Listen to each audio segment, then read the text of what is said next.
जब दिल बारू हो दगा दिल बारू हो कि दिल ना लगाई फेरू जानी आई हाँ अब जा जा जा जा भुला जाई अब जा जा जा जा जा जा जा भुला जाई। मैंने इस गीत में जो हिंदी और भोजपुरी का जो कॉम्बिनेशन डाला था, गलती से डाला था मैंने, उसमें गाना मुझे बड़ा पसंद है। मैंने तुमको चाहा तुमसे प्यार किया सब कुछ तुझ पे जान अपना वार दिया। मैंने तुमको चाहा तुमसे प्यार किया सब कुछ तुम पे जान अपना वार दिया। छोड़ के ऐसे हाल में जो तुम जाओगे सच कहती हूँ जान बहुत पछताओगे। परदेसी मेरे यारा लौट के आना मुझे याद रखना कहीं भूल न जाना। परदेसी परदेसी जाना नहीं मुझे छोड़ के परदेसी शाहपुर नहीं जाना यहाँ से। लौट के आना मर गया मेरे मुझे भाई याद मर रखना गया आरती। कहीं भूल न जाना।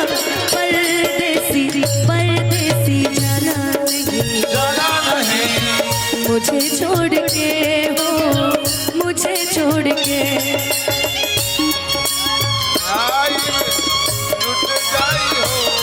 तुमसे नहीं आके बंधन के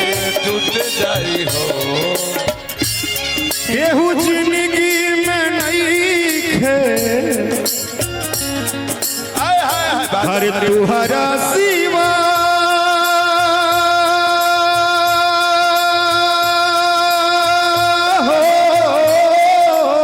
शहीद हो जाएगा बताओ। ये गाना मुझे एक लाइन बड़ी पसंद है मुन्ना भैया। बुझा था कि बता हम शहीद हो जाएंगे बता। जीना पाइब अगर साथ छूट जाए हो तो से नहीं ऋतिक हम पागल हो गए अब नहीं हम छूट ऐसा नहीं जाए होगा। हो।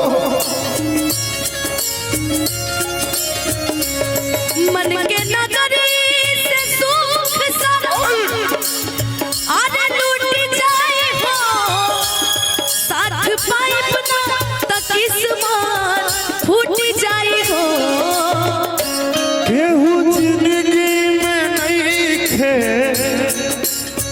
तुहरा सिवा हो तुहरा सिवा प्यार में नहीं खी गोरी हम बेवफा हो हम बेवफा। लेकिन एमे एगो लाइन बा हम कहियो अभिषेक भैया कहते हो बिना गलती समैया बा सजा हो कौन गलती ना भले सजा प्यार में नहीं की साजा बेवफा हो हम। और जैसा कि अभी कुछ दिन से फेसबुक पे हमारे दीपक भैया के लव स्टोरी चल रहा आई हो दादा यो भाई है हटबो तो नहीं आगे से। तुम्हारा दीपक भैया का अरे बाप रे बाप। तो मैं उस लव स्टोरी को मद्देनजर अच्छा सोशली हाँ सोशली ओ जान अब जब बदनाम हुई गोइल वाली 2-4 को बदनामी और लग गया था चिंता नहीं। हो जान तू जान ला तोहरे में बहा तोहरे में बहा प्यार में नहीं की राजा हम बेवफा हो हम बेवफा। अब जा जा जा जा भुला जाई अब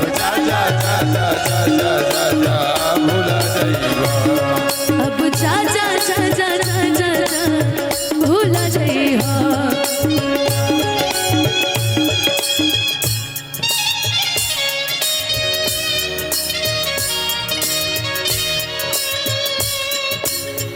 लोग इश्क में क्या से क्या हुए मिल गए कभी फिर जुदा हुए। बस ज़ामिनी इन बहार में उम्र कट रही प्यार में हो।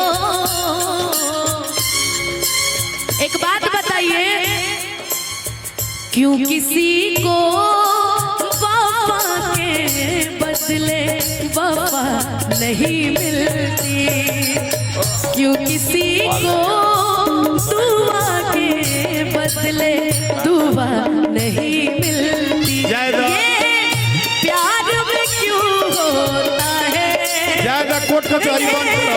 प्यार में क्यों होता है लेकिन मैं दिल से चाहती हूँ, ए अनुपमा सुनो ना, मैं दिल से चाहती हूँ, बखोरापुर वाली माई से ये प्रार्थना करती हूँ कि माई, ए दीपक भैया ज्यादा कोर्ट कचहरी बंद हो। इधर आइए, इधर आइए। मैं दिल से चाहती हूँ, बखोरापुर वाली काली माई से ही मनाती हूँ कि हे माई, जैसे ही टीम पहले साथ खड़ा रहे वैसे एक बार दोबारा साथ खड़ा हो कहने के लिए हैं सब होई। अरे तोहरा पके हुता के तकलीफ हो खेला, तोहरा पके हुता के तकलीफ हो खेला। अरे झरखो से केहू झाके तो, झरखो से केहू झाके तो तकलीफ हो खेला, तोहरा पके हुता के तकलीफ हो खेला, तोहरा पके हुता के आज मैं क्यों आई हूँ, आज मैं इधर आइए, आज मैं क्यों आई हूँ, तोहरे दीदार खातिर आई तोहर गली, तोहरे तोहरे दीदार खातिर आई तोहर गली। लाभ है ऋतिक, लाभ है हो तोहरे दीदार खातिर, तोहरे दीदार खातिर आई तोहर गली। अब हम तारा खातिर जाइल बने, अब और पूछेंगी अरे हम कहनी तब आइल ना। दीपक भैया और हम खाली आज आपके लिए आए हैं। अभिषेक भैया, मुझे नहीं पता था कि ऐसे हमारा सामना हो जाएगा, लेकिन आप मेरे बड़े भाई थे हैं और आजीवन रहेंगे। अच्छा लड़का सामने आ जाए। अरे अतनो पक्के हुआ के तो, अतनो पक्के हुआ के तो तकलीफ हो खेला, अतनो पक्के हुआ के तो तकलीफ हो खेला, तोहरा पक्के हुआ के तो तकलीफ हो खेला। अच्छा अनुपमा भैया, एक हम जब चढ़े थे और हम लोग गा ही रहे हैं, तो एक छोटा सा हम तुमसे भी रिक्वेस्ट करेंगे कि हम शायद पब्लिक को बोले थे कि ये लोग चाहते भी हैं अगर हम ऐसे चले जाएंगे तो शायद हाँ ये भी रहेंगे। एक हम चाहते हैं कि आप लोग के लिए एक रिकॉर्डिंग डांस आपका ही फरमाइश ना हो जाए, एकदम एकदम कर हाँ, तो दीजिए। एक नए वाले गाने पे हम कर लेते हैं और ये लोग हैं ही थोड़ा साथ देते हैं, है ना? एक ही बार में मैच फाइनल बस। हाँ मैच फाइनल अब